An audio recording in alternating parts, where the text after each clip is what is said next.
Ravi's International School. Trust assured for your child. A sprawling, safe and home-like campus for residential and day scholars. Call 7331199964. ఈ actor Shivaji చేసిన comments మీరు చూశారు కదా. వీళ్ళందరూ మీరు అనుకున్నా నాకు పోయేది లాగి పీకుతాం మనం. సామాన్లు కనిపించేలాగా డ్రెస్సులు వేసుకోకండి అని. సామాన్ కనపడే దాంట్లో ఏం ఉండదమ్మా. దాని మీద మీ అభిప్రాయం ఏంటి? సామాన్లు అన్న మాట మన సాంప్రదాయం అన్నది వేసే దుస్తులలోనే ఉండదు అని నేను భావిస్తాను. అసలు బీజేపీ అంటే ఆర్ఎస్ఎస్ అంటే ఏంటి? మీ అభిప్రాయం చెప్పండి. Hinduism is never a religion, it's a way of life.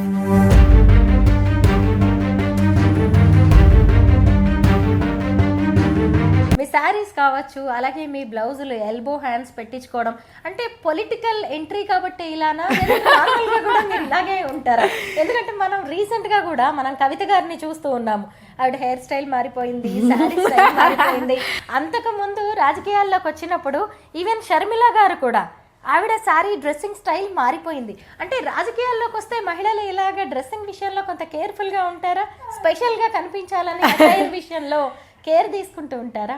అంటే ఫస్ట్ థింగ్ ఏంటంటే నాకు ఒకటి అనిపిస్తుంది, ఇప్పుడు మేము వెళ్ళి డయాస్ మీద మైక్ పట్టుకొని మాట్లాడినప్పుడు మన కింద కూర్చున్న మహిళలందరికీ కూడా ఆమె మనలో ఒక్కరు అన్న ఫీలింగ్ రావాలి. అంటే ఇట్లా కాటన్ చీరలు వాళ్ళు మామూలుగానే ఉంటారు కదా, పట్టు చీరలు వేసుకొని రాజకీయం అంటే ఫస్ట్ అది కంఫర్టబుల్ కూడా కాదు.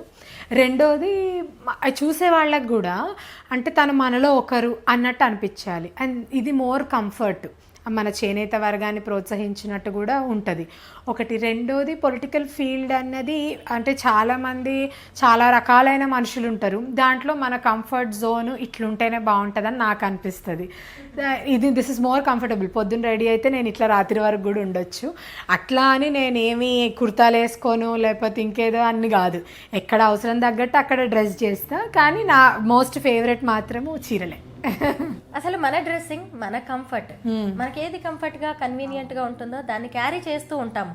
కానీ సినీ యాక్టర్ శివాజీ చేసిన కామెంట్స్ మీరు చూశారు కదా. చీరల్లోనే ఉండండి, చీరల్లోనే ఉంటే రెస్పెక్ట్ ఉంటుంది, సామాన్లు కనిపించేలాగా డ్రెస్సులు వేసుకోకండి అని ఇలాంటి వర్డ్స్ వాడారు. దాని మీద మీ అభిప్రాయం ఏంటి? అది ఫస్ట్ చాలా బాధాకరం అండి. సామాన్లు అన్న మాట వాడడమే అది వినగానే నాకు చాలా బాధ అనిపించింది. అంటే ఆ ఆడ మనిషిని అట్లా నాకు అర్థం కాలేదు, అంత ఒక వస్తువులాగా చూడడం ఏంది అన్నది చాలా చాలా తప్పు. దానికి వారు క్షమాపణలు చెప్పినట్టున్నారు, నేను ఈరోజు పొద్దున్న చూసిన. కానీ క్షమాపణలు చెప్తే పోదు అది ఒకటి. నేను ఇంకోటి చాలా బలంగా నమ్ముతా, ఆడవారి మర్యాద అన్నది వేసుకునే బట్టలల్లో ఉండదండి. అది మన మనస్తత్వం, మనం చేసే మల్టీ టాస్కింగ్. ఈరోజు నేలని కూడా భూమాత అంటారు, భారతమాతను కూడా భారతమాత అంటారు. అంటే ఒక ఆడ మనిషి రూపంలోనే పోలుస్తున్నాము అంటే అంత దైవత్వం ఉంది ఈ ఆడ రూపంలోనే ఉంది. అది మనం గౌరవించుకోవాలి. ఏ రూపం వేసుకుంటే అంటే ఇండియా అన్న భూమి యూనిటీ అండ్ డైవర్సిటీ అంటాం, అనేకత్వంలో ఏకత్వమే మన స్ట్రెంగ్త్. నార్త్ ఇండియన్స్ చూస్తే కుర్తాలు వేసుకుంటారు, కొంచెం ఈస్టర్న్ సైడ్ మన వెదర్ ప్రకారం బట్టలు మార్చుకుంటాం. ఈరోజు నువ్వు మంచు ప్రదేశాలలో పోయి చీర క్యారీ చేయగలుగుతామా? చేయలేం కదా, అక్కడ వేరే తీరు బట్టలు వేసుకోవాలి. ఈస్టర్న్ ప్రదేశాలకు పోతే వాళ్ళ టెంపరేచర్ తగ్గట్టు వాళ్ళు బట్టలు వేసుకోవాలి. మన సంస్కృతిని మనం గౌరవించుకోవాలి. కానీ మన సంస్కృతి మన సాంప్రదాయం అన్నది వేసే దుస్తులలోనే ఉండదు అని నేను భావిస్తాను.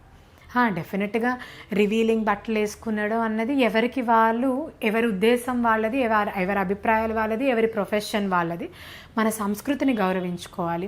అది మన జీవన విధానంలో ఉండాలి. కానీ వేసుకునే బట్టల్ని అట్లా ఉమనైజ్ చేసి మాట్లాడడము, అంత కించపరుస్తూ మాట్లాడడం, వస్తువులు అనుకుంటూ మాట్లాడడం అన్నది చాలా చాలా బాధాకరం. అంటే ఒక క్షమాపణతోనే పోదు, అది సొసైటీ చూసే విధానం కూడా మారాలి అంట.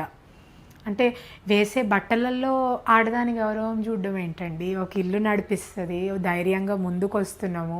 ఈరోజు దేశాన్ని ఏలే రాష్ట్రపతి ఒక మహిళ, మన ఢిల్లీ ముఖ్యమంత్రి ఒక మహిళ. రేపు ముందు కూర్చుంటే 33% మహిళలు మన పార్లమెంట్లో కూర్చోబోతున్నారు. ఆకాశాన్ని వదలట్లేదు, విమానాలను వదలట్లేదు, యుద్ధాలలో వదలట్లేదు. ఇది మహిళలు సాధించిన సాధికారత. అక్కడ కదా మనం చూసుకోవాలి మహిళల ప్రగతి. మీరున్నారు, 2 పిల్లల్ని పెంచుకుంటూ జర్నలిజం చేస్తున్నారు, నేను 2 పిల్లల్ని పెంచుకుంటూ రాజకీయం చేస్తున్నాను. అట్లా ఎందరో, 1-2 ముందుకు వస్తున్నాం, కానీ ఎందరో ముందుకు వస్తే సమాజం ప్రగతిలో పోతుంది.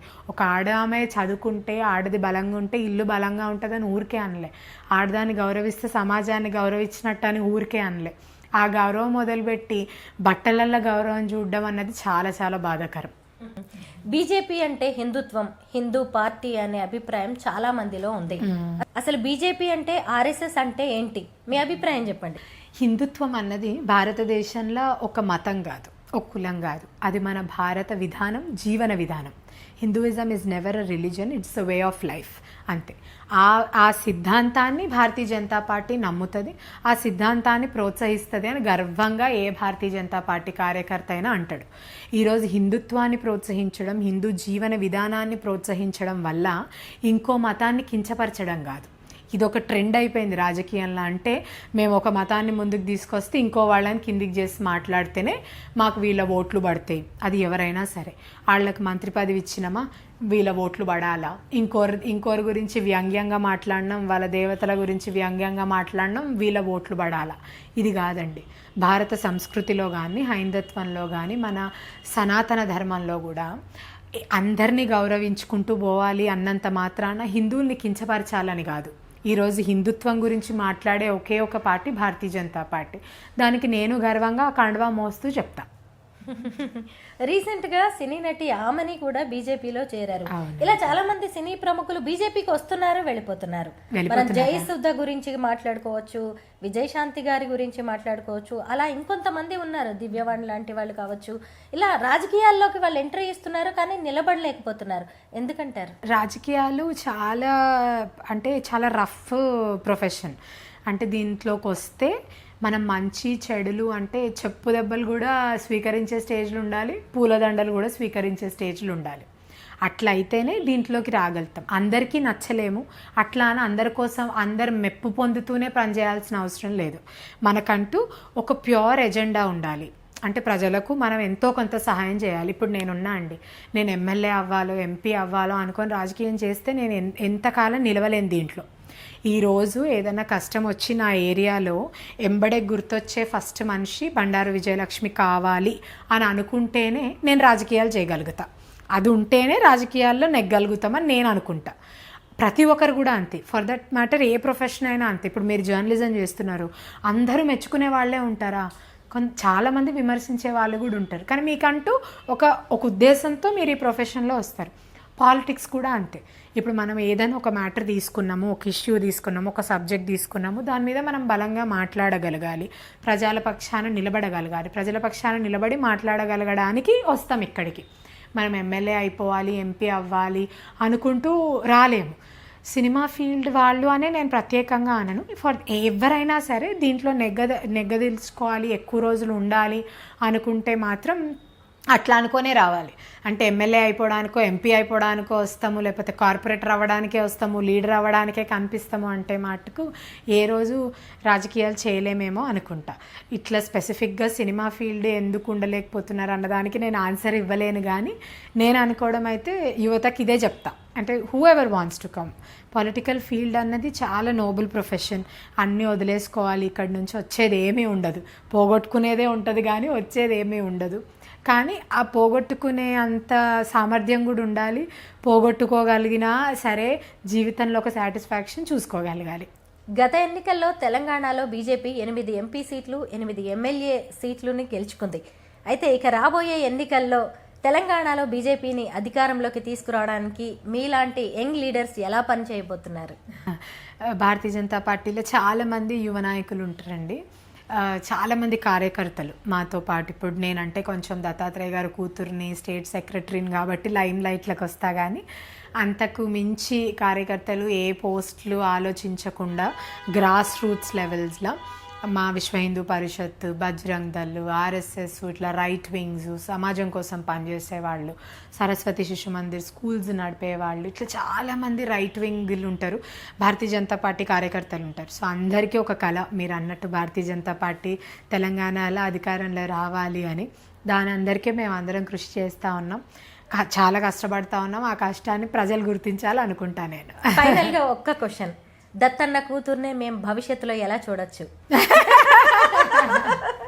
రాజకీయాల్లో ఎలా ఉండాలనుకుంటున్నారు మీరు? ఇందాక అన్నట్టు నా వరకు నా కార్యకర్తలకు కానీ లేకపోతే నేను తెలిసిన ప్రజలకు కానీ ఏమైనా సమస్య రాగానే విజయమ్మ దగ్గర పోతే ఈ సమస్య తీరుతుంది, అక్క దగ్గర పోతే బాగుంటుంది, అక్క అయితే ఫస్ట్ మా మాట వినాలి, ఆ ప్రజల సమస్యల్ని మనం అర్థం చేసుకోవాలి, మన వంతు మనకెంతో కొంత పరపతి ఉంటుంది కాబట్టి దాన్ని ఒక హయ్యర్ అఫీషియల్ దాకా తీసుకెళ్లడము, లేదా అధికారంలోకి భారతీయ జనతా పార్టీ వస్తే ఆ సమస్యను సాల్వ్ చేయడము, ఈ పొజిషన్లో భారతీయ జనతా పార్టీలో విజయలక్ష్మి పనిచేయాలని నేను అనుకుంటున్నాను.